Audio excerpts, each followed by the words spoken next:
முதல்ல வேலூர் இப்ராஹிம் என்று நாங்கள் எல்லாம் அன்போடு அழைக்கக்கூடிய வேலூர் சையது இப்ராஹிம் அவர்களுக்கு எனது பாராட்டை நான் தெரிவித்துக் கொள்கிறேன். அவர் தலைப்பே பாரதம்னு வச்சிருக்கிறது அதோட ஒரு மிகப்பெரிய பாராட்டு. ஏனென்றால் இது மரியாதைக்குரிய பாரத பிரதமர் இந்திய தேசத்தை எப்பொழுதுமே பாரதம் என்று தான் அழைப்பார். இப்ராஹிம் அவர்கள் ஒரு ஒரு சகோதரராக, ஏனென்றால் பாரதிய ஜனதா கட்சி இஸ்லாமியர்களுக்கு எதிரானது அல்ல, கிறிஸ்தவர்களுக்கு எதிரானது அல்லன்னு எங்க கூட ஜானும் இருப்பாரு, இப்ராஹிமும் இருப்பாரு. ஆனா நாங்க அதை பிரகடனப்படுத்தாம ஒற்றுமையாக இருந்து கொண்டு இருக்கிறோம். ஏன்னா இவங்க எல்லாம் சேர்ந்துட்டாங்கன்னா பிரச்சனை அப்படின்னு நினைக்கிறவங்க தான் மத நல்லிணக்கம் என்று பேசிக்கொண்டு அவர்களை வேற்றுமைப்படுத்தி கொண்டே இருக்கிறார்கள். ஆக இயல்பாக சகோதரர்கள் ஒன்றாக இருப்பது ஒன்றும் இயற்கைக்கு அப்பாற்பட்டது அல்ல. ஆனா நாங்க அவங்க கூட இருக்கோம், அவங்க எங்க கூட இருக்காங்க அப்படின்னு சொல்லியே இந்த சிறுபான்மையினரை பிரித்து ஆண்டு அவர்களுக்கான வாக்கு வங்கியாக மட்டுமே அவர்களை பயன்படுத்தி கொண்டிருக்கின்ற திமுக, காங்கிரஸ் போன்றவர்களுக்கு இந்த புத்தகம் மிகப்பெரிய அடி என்று தான் நான் சொல்லணும். எதையெல்லாம் வைத்து பிஜேபியை தவறாக முன்னிறுத்தினார்களோ, அது ஹலாலா இருக்கட்டும், இஜாபா இருக்கட்டும், இடஒதுக்கீடாக இருக்கட்டும், வக்ஃபோர்டா இருக்கட்டும், எல்லாவற்றிற்கும் பதில் சொல்லி இருக்கிறார். அதனால இந்த புத்தகம் மிகப்பெரிய புரட்சியை தமிழக அரசியலில் ஏற்படுத்த போகிறது. என்னென்ன கேள்வி கேட்கிறீங்களோ சிறுபான்மையினருக்கு எதிராக இல்ல இந்த புத்தகத்தினால தான் இன்னைக்கு முதலமைச்சர் ஸ்டாலினுக்கு முதல்ல போஸ்ட்லயோ இல்லைன்னா நேரடியாகவோ இந்த புத்தகத்தை கொடுக்க வேண்டும் என்பது எனது கருத்து, எனது வேண்டுகோள். ஏன்னா இந்த புத்தகத்தை படித்த பின்பு அவர் பாஜக சிறுபான்மையினருக்கு எதிராக என்று ஒரு வார்த்தை சொல்ல முடியாது. சொன்னால் அவர் பொய் சொல்கிறார் என்று அர்த்தம்.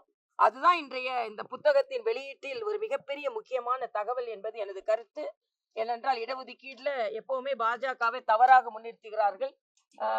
தம்பி இப்ராஹிம் அவர்கள் மிக மிக மிக பாராட்டுக்குரியவர். இந்த புத்தகம் இன்னும் பல மாவட்டங்களிலும் வெளியிடப்பட வேண்டும்.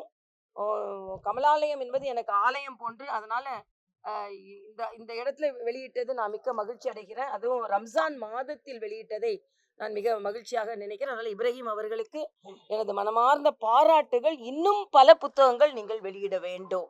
நான் அடிக்கடி சும்மா ஒரு சம்பவம் சொல்றது உண்டு. நான் ஒரு புத்தக வெளியீட்டு விழாக்கு போனேன்.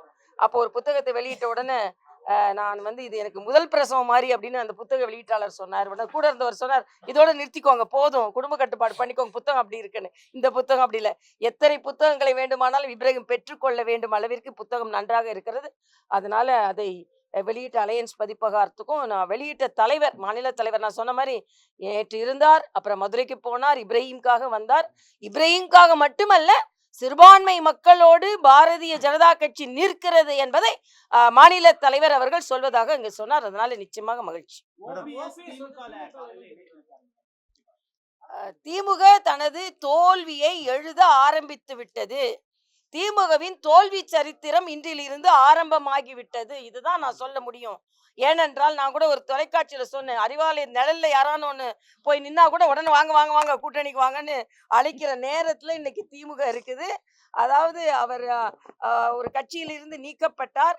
பலமுறை, இது என்ன வியப்பு இல்லை என்னை பொறுத்த வரைக்கும், பலமுறை சந்தித்தார், வாக்கிங்ல சந்தித்தார், டாக்கிங்ல சந்தித்தார், எல்லாம் சந்திச்சுட்டு இன்னைக்கு வாக்கிங் இன்சைடு அறிவாலயத்துக்கு போயிட்டார். ஆனா எனக்கு ஒரு வருத்தம் என்ன என்றால், எப்படிப்பட்ட கொள்கையை 50 ஆண்டு காலமாக இவர்கள் எல்லாம் பின்பற்றினார்கள், எப்படிப்பட்ட தலைவியிடம் இவர்கள் எல்லாம் இருந்தார்கள், எந்த தலைவி எந்த கட்சியை வாழ்நாள் முழுசும் எதிர்த்தார்களோ, எந்த கட்சி, அது மட்டும் இல்ல, அவர்கள் மரியாதைக்குரிய OPS அவர்கள் இறைவனை கும்பிடுபவர்கள், சனாதன தர்மம் என்று சொல்லக்கூடிய அந்த பழக்கங்களை, கலாச்சாரத்தை பின்பற்றுபவர்கள், அவங்க எப்படி ஒரு இந்த கலாச்சாரத்தை ஒழிக்க போறோம், கொசுவ மாதிரி ஒழிக்க போறோம்னு சொல்லுகின்ற ஒரு கட்சியில போய் இணைந்தார் என்பது, அதாவது கூட்டணி வைக்கிறார் என்பது வேறு விஷயம், தன்னை இணைத்து கொண்டார் என்பதை என்னாலே சீரணிக்க முடியலன்னா அதிமுக தொண்டர்கள் மட்டுமல்ல, தமிழக மக்களாலே சீரணிக்க முடியாது.